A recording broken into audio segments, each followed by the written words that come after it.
কৃষ্ণ হরি বল ভক্তমণ্ডলী, সকল ভক্তবৃন্দের শ্রীচরণে জানাই শতকোটি দণ্ডবোধ প্রণাম ভক্তিগণ করবেন। আজকে আমরা আস্বাদন করব জীবনের উন্নতি করতে চাইলে শ্রীমদ্ ভগবত গীতার এই উপদেশগুলো আপনাকে অবশ্যই জানতে হবে। তো সর্বপ্রথম আমার একটি ছোট্ট অনুরোধ আপনাদের কাছে, সম্পূর্ণ ভিডিওটি শ্রবণ করবেন এবং যারা আমাদের এই চ্যানেলে নতুন রয়েছেন পরবর্তী কৃষ্ণ সম্বন্ধীয় ভিডিও পেতে চ্যানেলটিকে সাবস্ক্রাইব করবেন। আর যারা সাবস্ক্রাইব করেছেন আপনাদেরকে অসংখ্য ধন্যবাদ এবং কৃতজ্ঞতা। হরে কৃষ্ণ ভক্তমণ্ডলী, আমাদের জীবনের উন্নতি করতে চাইলে পরমেশ্বর ভগবান শ্রীকৃষ্ণের গীতার এই উপদেশগুলো অবশ্যই আপনার জানা প্রয়োজন। শ্রীমদ্ ভগবত গীতা শুধুমাত্র একটি ধর্মগ্রন্থ নয়, গীতার বাণী এবং উপদেশ কাজে লাগিয়ে আমাদের জীবনকে আনন্দময় এবং সুন্দর করে গড়ে তোলা যায় এবং জীবনের সকল সমস্যার সমাধান শ্রীমদ্ ভগবত গীতায় পাওয়া যায়।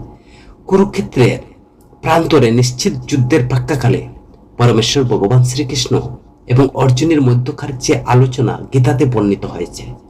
তো পরমেশ্বর ভগবান শ্রীকৃষ্ণের বাণী বা পরমেশ্বর ভগবান শ্রীকৃষ্ণের উপদেশ হতবুদ্ধি সম্পন্ন যে অর্জুন কিং কর্তব্য বিমূল হয়েছিলেন। অর্জুন তিনি যুদ্ধক্ষেত্রে উপস্থিত হয়ে তিনি দ্বিধা দ্বন্দ্বের মধ্যে পড়েছিলেন, সিদ্ধান্তহীনতায় ভুগছিলেন। তিনি যুদ্ধ করবেন কি করবেন না, তিনি অর্জুন সঠিক পথ খুঁজে পাচ্ছেন না।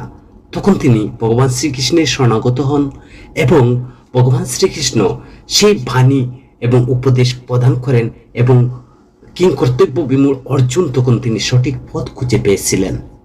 আজ এ পর্যন্ত কত শতাব্দী পেরিয়ে যাওয়ার পরেও শ্রীমদ্ ভগবত গীতার সেই উপদেশ, সেই বাণীগুলো এখনো প্রাসঙ্গিক।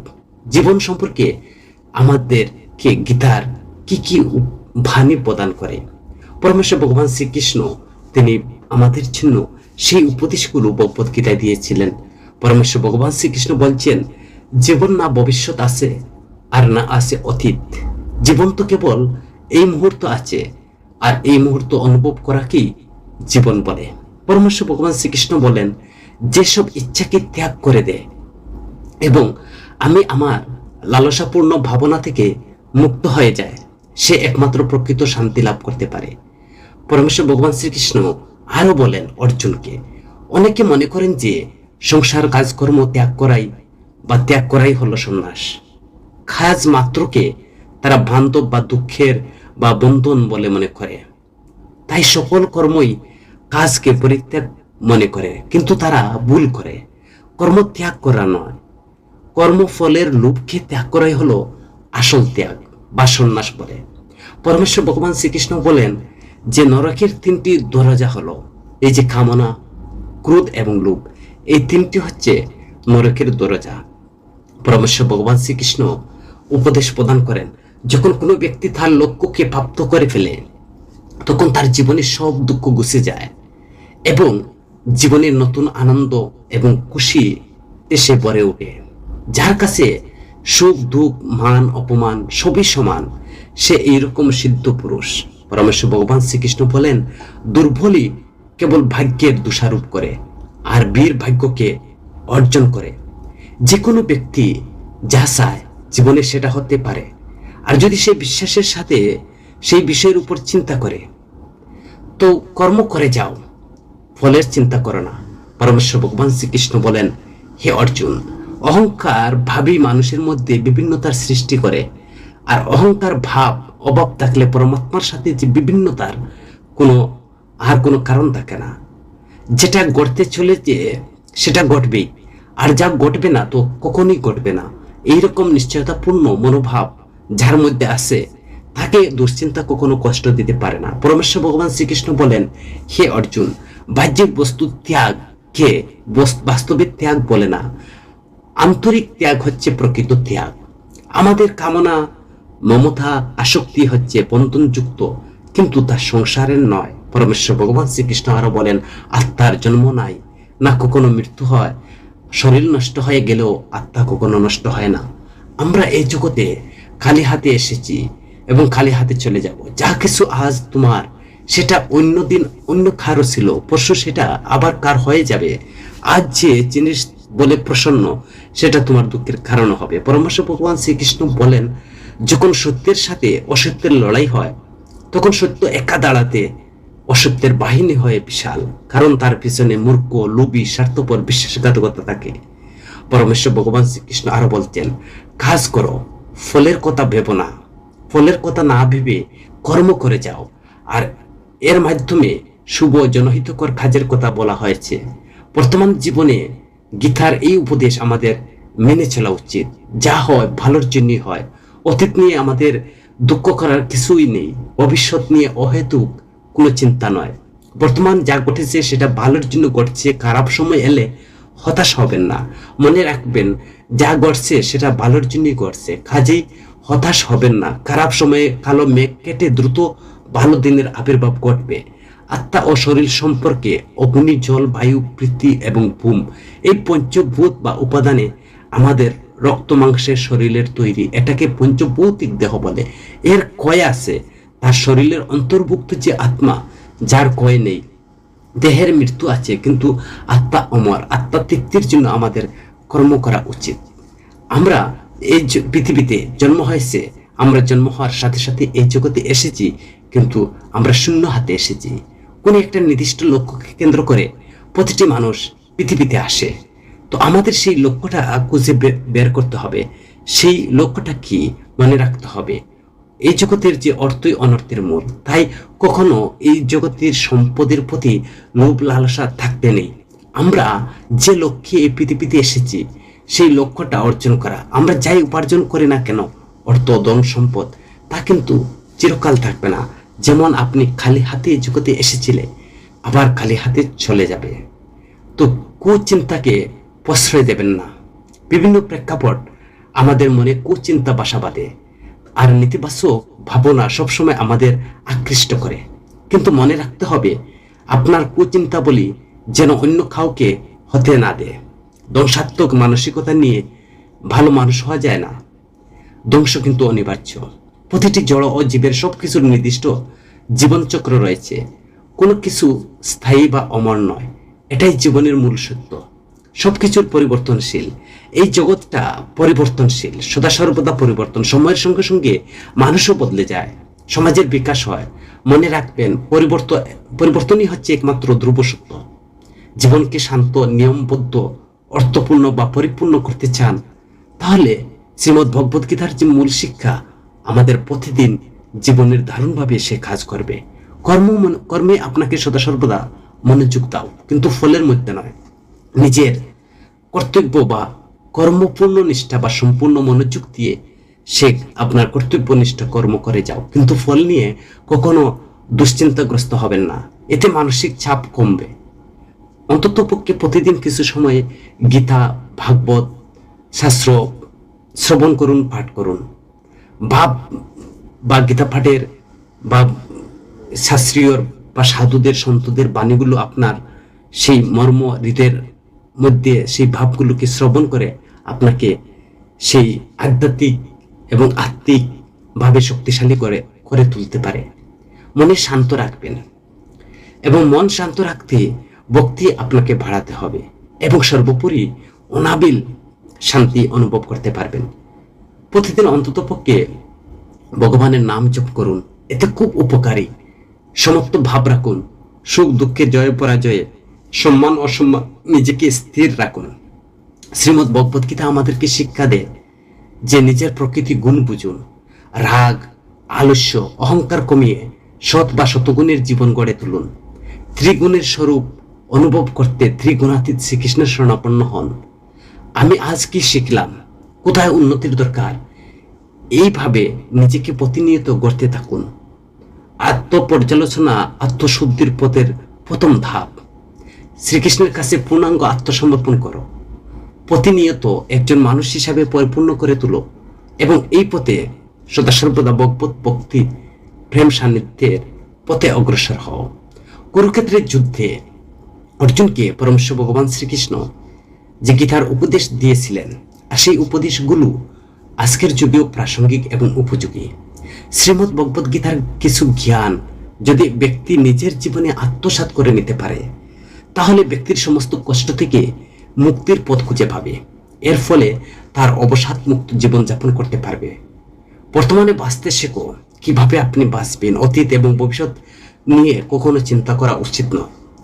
যা হবে তা আপনার ভালোর জন্য হবে। অতীত এবং ভবিষ্যৎ নিয়ে এই চিন্তাকে ছেড়ে দিয়ে বর্তমানে কিভাবে বাঁচবেন সেটা নিয়ে শিক্ষা করা উচিত। আত্মভাবে থাকা মুক্তি নাম, পদ, প্রতিষ্ঠা, ধর্ম, স্ত্রী, পুরুষ আমরা নই। এই শরীর আমার নয়। অগ্নি, জল, বায়ু, পৃথিবী, আকাশ দিয়ে এই শরীরে নির্মিত হয়েছে। অবশেষে এই পঞ্চভূতে বিলীন হয়ে যাবে, কিন্তু আত্মা স্থির। আমরা আত্মা, আমরা ভগবানের চিন্ময় অংশ। আত্মা কখনো মরে না। আত্মার জন্ম মৃত্যু হয় না। আত্মা হচ্ছে যে সত্য সনাতন। আত্মভাবে থাকা মুক্তি। সমস্ত কিছু পরিবর্তন হচ্ছে এই সংসারের নিয়ম। সমস্ত কিছু সুখ, দুঃখ, লাভ, ক্ষতি, জয়, পরাজয়, মান, অপমান ইত্যাদি সব একটি স্থানে অবস্থিত থেকে জীবন উপভোগ করা উচিত। রাগ শত্রুর সমান। নিজের রাগ নিয়ন্ত্রণে রাখুন। রাগের ফলে ভ্রম সৃষ্টি হয়, আর এই ভ্রম বুদ্ধিকে বিচলিত করে। এর ফলে বুদ্ধি নাশ হয়, ব্যক্তির পতনের দিকে অগ্রসর শুরু করে। রাগ, কাম, বাসনা, ভয় এগুলো আমাদের শত্রু, যার ফলে বুদ্ধি নাশ হলে তার অধপতন হয়। এবং এই থেকেই সে কি করে, সে নানা জনিতে 84 লক্ষ দেহপ্রাপ্ত হয়ে পুনর জন্ম মৃত্যুর আবর্তনে সে আবদ্ধ থাকে। তাই রাগ শত্রুকে আমাদেরকে নিয়ন্ত্রণ রাখুন। ভ্রম সৃষ্টি হলে বুদ্ধিকে নাশ করে দেবে, আর বুদ্ধি নাশ হলে আপনার অধপতন। নানা জনিতে 84 লক্ষ জনিতে ভ্রমণ করে জীব জন্ম, মৃত্যু, ভয়, এই তিনটা বস্তু অত্যন্ত তিতাব জ্বালাময়। এই তিন জন্ম হচ্ছে এমন কষ্ট। যখন জীব মাতৃগর্ভে থাকে তখন সে পা উপরে মাথা নিচে এমন ভাবে গোলাকৃতির ভাবে থাকে যেন নড়াচড়া করার মতো কোনো উপায় নেই। সেই কষ্ট করে 10 মাস থেকে জীব এই জগতে আসে। এই জগতে এসে জীব তিতাব ঝালা বুক করে এবং তার ভয় থাকে। তো আমাদের উচিত এই জন্ম মৃত্যুর চক্র থেকে, ভয় থেকে মুক্ত হওয়া। ঈশ্বরের প্রতি সমর্পিত থাকুন। নিজেকে ঈশ্বরের চরণে নিবেদন করে দাও। আমাদের রক্ষা করবেন ভগবান। আমরা দুঃখ, ভয়, চিন্তা, সুখ, বন্ধন থেকে মুক্ত হতে পারবো। নিজের দৃষ্টিকোণ শুদ্ধ রাখতে হবে। জ্ঞান কর্মকে একরূপে দেখতে হবে। এর ফলে আমাদের দৃষ্টিকোণের পরিবর্তন হবে। অশান্ত মনকে শান্ত করার জন্য আপনাকে বৈরাগ্য নিজের মনের পোকাপুক্ত স্থান দিন। না হলে অনিয়ন্ত্রিত মন আমাদের শত্রু হয়ে পরিণত হবে। কাজ করার আগে বিচার করুন। আমরা যে কর্ম করি না কেন তার ফল আমাদেরকে ভোগ করতে হবে। তাই কর্ম করার আগে বিচার করা উচিত। অন্যের কারো কাজ পূর্ণ করার চেয়ে ভালো নিজের কাজ করুন। অপূর্ণ হলেও ব্যক্তিকে নিজের কাজ করা উচিত। মমত্বকে জীবিত রাখুন। সকলের প্রতি মমতা, সমস্ত কাজের কুশলতা, দুঃখরূপী সংসার থেকে নিয়োগের নামই হচ্ছে যোগ। মহাভারতের একটি অংশ হলো শ্রীমদ্ ভগবদ গীতা। আর শ্রীমদ্ ভগবদ গীতার ঠিক জীবনের সকল কাজ করে, গীতার সকল সমস্যার সমাধান করে। তো ধর্মীয় বিশ্বাস অনুসারে শ্রীমদ্ ভগবদ গীতা স্বয়ং ভগবান শ্রীকৃষ্ণের মুখশ্রিত বাণী। গীতাকে আমাদের জীবনের শ্রেষ্ঠ বলে মনে করা হয়। গীতায় আমাদের জীবনের নানা দিক সম্পর্কে অমূল্য পরামর্শ উপদেশ দিয়েছেন পরমেশ্বর ভগবান শ্রীকৃষ্ণ। কুরুক্ষেত্রের যুদ্ধের ঠিক আগে সংশয়া বিশিষ্ট অর্জুন এই গীতার জ্ঞান লাভ করেছিলেন শ্রীকৃষ্ণের কাছ থেকে। নিজের আত্মীয় পরিজনদের উপর কিভাবে অস্ত্র চালনা করবেন তা ভেবে যুদ্ধ না করার সিদ্ধান্ত অর্জুনের। তখন প্রিয় সখা অর্জুনকে ধর্ম, কর্ম, প্রেমের সঠিক শিক্ষা দান করে শ্রীকৃষ্ণ। আজ এত বছর পরেও আমাদের জীবনের সকল সমস্যার সমাধান আছে এই শ্রীমদ্ ভগবদ গীতায়। আমাদের জীবন সঠিক পথে সন্ধান দেয়। গীতার জীবন মৃত্যুর পরে আমাদের যে অত্যন্ত কার্যকারী। গীতা বলা হয়েছে অহংকার পতনের মূল।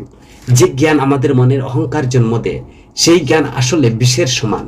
আর যে জ্ঞান মানুষকে আরো উদার সরল করে তোলে আর সেই জ্ঞান হলো অমৃতের সমান। পরমেশ্বর ভগবান শ্রীকৃষ্ণ ভগবদ গীতা বলছেন জীবনের সবচেয়ে বড় পরাজয় হলো নিজের জয়ের সম্ভাবনা থেকে পালিয়ে যাওয়া। এরা জানে না যে এদের ভিতরে কতটা ক্ষমতা বা সম্ভাবনা রয়েছে। এই ক্ষমতাটা যদি আমরা সঠিকভাবে ব্যবহার করতে পারি, তাহলে আমরা জীবনে যা চাই তা লাভ করতে পারবো। যখন আপনার ভালো সময় চলবে, তখন ধর্মীয় কাজে আপনার মনোনিবেশ করুন এবং যারা বিপদে পড়েছে তাদের সাহায্য করুন। কারণ আপনি যখন বিপদে পড়বেন, এই সব ভালো কাজ আপনাকে সাহায্য করবে। ধর্ম সম্মান রক্ষা করার জন্য যদি আপনাকে নিজের ক্রোধকে ব্যবহার করতে হয়, তাহলে সেই রাগ পুণ্যের সমান হবে। আর যখন ধর্ম ও সম্মান রক্ষার প্রশ্নে, তখন ধৈর্য ধরে থাকলে সেই ধৈর্য পাপের সমান হবে। আমাদেরকে সিচুয়েশন বুঝতে হবে। শ্রীমদ্ ভগবদ গীতা ভগবান শ্রীকৃষ্ণ আরো বলছেন, কারো অগাচ্ছিত উপদেশ দেওয়া ঠিক নয়, কোনো কারণ ছাড়া মিথ্যা বলা উচিত নয়, অতীতে স্মৃতিচারণ করা উচিত নয়। কারণ এই 3 অভ্যাসে আমাদেরকে কষ্ট দেয়। সেই কষ্টগুলো কি কি? যে মিথ্যা বলা উচিত নয়, অতীতে স্মৃতিচারণ করা উচিত নয়, এবং কাউকে মিথ্যা উপদেশ দেওয়া ঠিক নয়। গীতা অনুসারে আমাদের অবশ্যই ভালোর সঙ্গে ভালো করা উচিত, কিন্তু খারাপের সঙ্গে খারাপ কাজ করা উচিত নয়। কারণ সে হিরে দিয়ে হিরে কাটা যায়, কিন্তু খাদা দিয়ে খাদা পরিষ্কার করা যায় না। পরমেশ্বর ভগবান শ্রীকৃষ্ণ বলছেন, আমাদের কাজ হলো সেই শস্য যা আমরা ভালো ফসলের জন্য রোপণ করি। ভালো কাজ করলে তার ফল পাওয়া যায়, খারাপ কাজ করলে খারাপ ফল পেতে হয়। জীবন সদা সর্বদা সাফল্য পেতে চান, তাহলে মেনে চলুন ভগবান শ্রীকৃষ্ণের সেই অমৃত কথা। শ্রীমদ্ ভগবদ গীতার জীবনের আসল অর্থ ব্যাখ্যা করছেন পরমেশ্বর ভগবান শ্রীকৃষ্ণ। গীতাকে যে অনুসরণ করলে সাফল্যের পথে সন্ধান পাওয়া যায়, সেই কারণে আমাদের প্রত্যেকের গীতা পাঠ করা অত্যন্ত প্রয়োজন। জীবনে জন্ম মৃত্যুর অবধারিত, বা জন্মের মতো মৃত্যু অবধারিত। গীতায় ভগবান শ্রীকৃষ্ণ বলছেন, যার জন্ম হয়েছে তার মৃত্যু হবে। মৃত্যুর কথা ভেবে আতঙ্কিত হওয়ার কিছুই নেই। প্রিয়জনের মৃত্যু ভেঙে পড়া ঠিক নয়। কোনো মানুষ সবাইকে সন্দেহ চুকিয়ে দেখা একটা প্রবণতা থাকে। কোনো কারণ ছাড়া এরা সবাইকে সন্দেহ করেন। তো যারা অন্যকে সন্দেহ করে, তারা জীবনে কখনো খুশি হতে পারে না। তো পরমেশ্বর ভগবান আপনাকে সব সমস্যা থেকে মুক্ত করতে পারেন। সেই কারণে সবসময় ভগবানকে স্মরণ করুন। আপনি যদি বুদ্ধিমান হন, তাহলে নিজের বুদ্ধি কোনো ভালো কাজে ব্যয় করুন। নিজের বুদ্ধি কখনো কোনো খারাপ কাজে ব্যবহার করবেন না। কোনো ষড়যন্ত্র নিজেকে লিপ্ত করবেন না। শ্রীমদ্ ভগবদ গীতায় অর্জুনকে পরমেশ্বর ভগবান উপদেশ দিচ্ছেন, সব রকম আসক্তি থেকে মুক্ত হওয়ার পরামর্শ দেন। কারো প্রতি অকারণে মুগ্ধতা কখনো কাজের কথায় নয়। বিশেষ করে নিজের শরীরের প্রতি কোনো রকম টানা থাকা ঠিক নয়। লোভ, রাগ, ঈর্ষা হলো আমাদের সবচেয়ে বড় শত্রু। আকাশ অভিমুখে তুতু প্রদানকারীর মুখে তার নিজের মুখে তুতু দূষিত হয়। আকাশ তাকে ক্ষমা করে না, দণ্ড দেয়। যখন সংসারে দেখার মতো কিছু থাকে না, তখন মানুষ ঈশ্বরের দিকে দৃষ্টি নিক্ষেপ করে। যদি কোনো ঘটনা ভয়প্রাপ্ত হয়, তবে তার পরাজয় হয়। আর যে মানুষ সব হারিয়ে শান্ত থাকে, তার একাগ্রতা থাকে, সেই জয়ী। বাস্তবে না পরিচয় মানুষের দেহের সাথে যুক্ত থাকে, না সম্পর্কের ভিত্তি তার দেহের সাথে যুক্ত থাকে। মানুষের স্বভাব তার আচরণ, আর তার কার্যই তার পরিচয়। দান তাকেই বলে যাতে দানি হারায় আর যাচক প্রাপ্তি লাভ করে, কিন্তু বলিদান সেটাই হয় যা দানি হয় আর সমস্ত জগৎ প্রাপ্ত করে। সমুদ্র হোক বা সংসার, যে ধর্মের নৌকা প্রস্তুত করে সে পার হয়ে যাবে।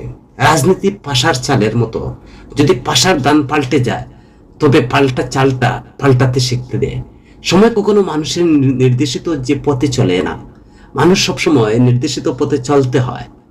নিজের চেয়ে দুর্বল ব্যক্তির কাছে ক্ষমা চাইলে সূর্য প্রকাশ পায়, কিন্তু যে নিজের চেয়ে শক্তিশালী তার কাছে ক্ষমা ভিক্ষা করে, সে কাপুরুষের কাজ করে। প্রত্যেক লোক মাতা দুর্গার আরেক রূপ হয়।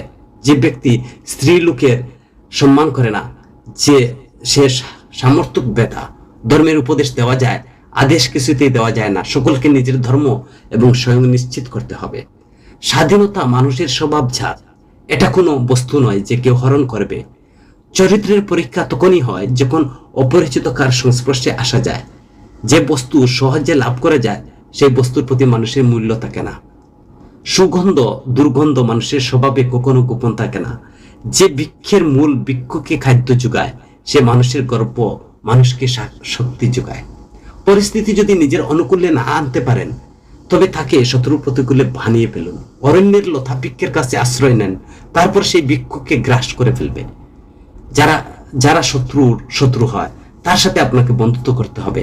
যেখানে বল কাজ করে না, সেখানে সল কাজ করতে হবে। বিরোধিতার শক্তির প্রমাণ হয় না, শক্তিমান সেই শক্তি প্রদান হয়। সাধুর মৌনতা এক অসাধুর শব্দ অপেক্ষা অধিক অপরাধের। ক্রোধ থেকে প্রতিশোধের জন্ম হয়, আর ধর্ম থেকে ন্যায়ের জন্ম। তোমার জীবনে যদি এমন সময় আসে যখন তোমার উপর কোনো অন্যায় হয়, তবে ন্যায় করার পূর্বে নিজের ক্রোধের উপর অঙ্কুশ অবশ্যই রাখো। মানুষের মন গড়ের মতো উড়ে ফেরে, ইচ্ছার বাতাসের সংযমের সুতো ছুটে যায় অথবা কেটে যায়। মন তখনই ইচ্ছের জাপটা ডাল মাতাল হয়ে যায় এবং বব ঘুরে যায়। মনুষ্য এই ভ্রম তাকে যে সকল নির্ণয় সে স্বয়ং করেছে, নিজের চোখের আবেগের অবন্টন ভেদে যারা নির্ণয় কি করতে পারে, বাস্তবে সব নিয়তির করে থাকে। ভবিষ্যৎকে শুদ্ধ করার জন্য অশুদ্ধ বর্তমানকে ধ্বংস করা অনিবার্য। ভবিষ্যৎ উদীয়মান সূর্যের প্রথম কিরণকে দেখো, যা সবাই তার জন্য প্রতীক্ষা করছে। এই পৃথিবীতে পরিলক্ষিত সকল মানুষই তা নয় যা তুমি ওদের পুণ্য করছো, কিন্তু সময়ের জন্য ওরা শরীরে বসবাস করছে মাত্র। ওদের শরীরের মৃত্যু হবে, কিন্তু ওরা সবাই অমর। সে পুনরায় নতুন দেহ ধারণ করবে। হরে কৃষ্ণ ভক্তমণ্ডলী, যদি ভিডিওটি ভালো লাগে এবং কমেন্ট করবেন এবং আপনার পরিচিত বন্ধু বান্ধবের কাছে ভিডিওটি শেয়ার করবেন। হরে কৃষ্ণ।